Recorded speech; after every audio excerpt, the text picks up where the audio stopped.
Some French voters talking to Newsbeat. We can speak now to Anne-Elisabeth Moutet, a French citizen and journalist. As a citizen, she says she is horrified. As a journalist, she says she's excited. Marina Anca is a French writer born in Romania. She's lived in France for 30 years. She is undecided on who to vote for, but is leaning towards right-wing candidates. Thomas Ricard is voting for Emmanuel Macron, but he says only as the lesser evil. And Lola Pattier is voting for the far-left Jean-Luc Mélenchon. Thank you all very much for joining us. Anne-Elisabeth, are we seeing a similar dynamic here to the one we're seeing elsewhere, a breakdown of traditional political allegiances? Yes. It's got a sort of French way of doing it, but yes, by and large, we have the same problem, which is that winners and losers in the game of globalization and a constant unwillingness from the elites who say this will be good for you, it will end up well in the end, to listen to vast swathes of the population who are disenfranchised, lose jobs, find jobs for their children, are stuck in large areas of the country where they can't move because it's too expensive to move anywhere else, and who feel more and more battered and who feel that nobody is talking to them. Marina, I think that 1 in 3 French voters are undecided. You're one of them. Why are you undecided? Have you sort of traditionally gone for one party or another and don't know which way to turn this time? Hi. Yes, I'm undecided because I think that we all need to live in peace.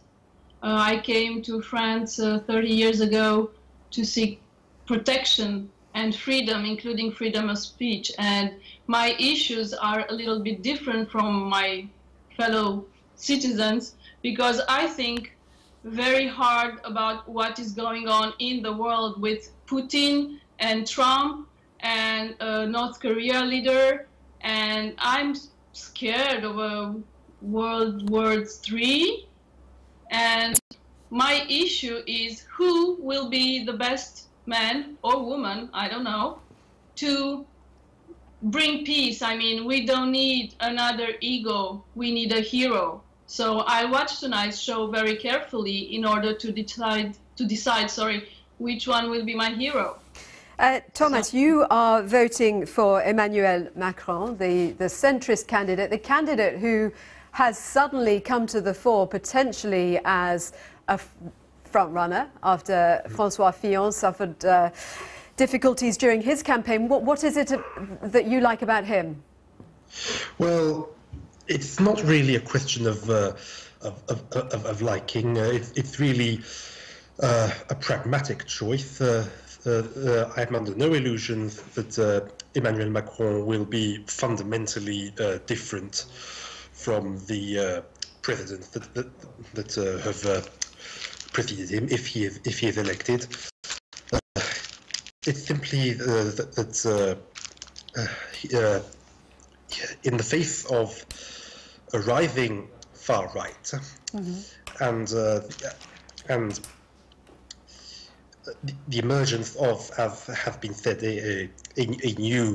potentially a new political order, particularly if we end up as might be the case with a Mélenchon-Le Pen second round.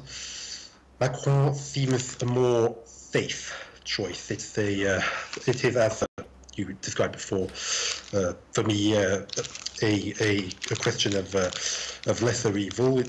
I don't really have any. I have no particular enthusiasm for him, but there's just no other leading candidate that convinces me. Okay, well, you mentioned Jean-Luc Mélenchon, the far-left candidate.